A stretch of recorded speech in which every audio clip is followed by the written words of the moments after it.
ফেনীর ফুলগাজীতে মুহুরী নদীর ভাঙা বাঁধ সংস্কারে জোড়াতালি কাজে ক্ষুব্ধ স্থানীয়রা।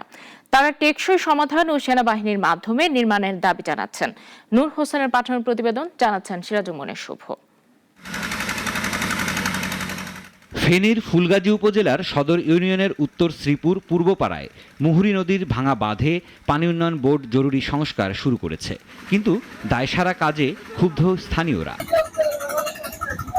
স্থানীয়দের অভিযোগ, প্রতি বর্ষায় বাঁধ ভেঙে গেলে পানি উন্নয়ন বোর্ড জোড়াতালি মেরামত করে, যা কিছুদিন পর আবার ভেঙে পড়ে।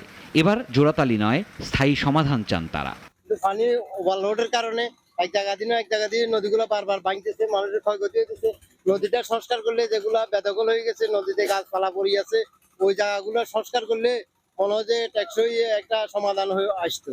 আমরা অসহায় মানুষ, এই বাংলাটা যদি সেনাবাহিনীর মাধ্যমে যদি দেওয়া হয়, আমরা টেকসই হয় আর গাঙ্গের আঁকা পাকা গুণা সমস্যার হয়, বা নইলে আমরা বুঝে না।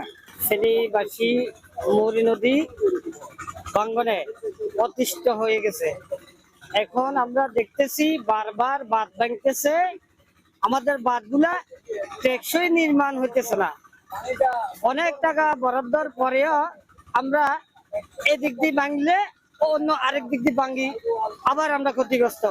স্থানীয়রা দাবি করছেন, নদীর পানি গড়ানোর স্থানে বাঁধ উঁচু করা, ভরাট নদী খাতে ড্রেজিং এবং বাঁকা নদীর গতিপথ সোজা করা হোক। তারা সংস্কারে অনিয়ম বন্ধে সেনাবাহিনীর তত্ত্বাবধানে কাজ চান।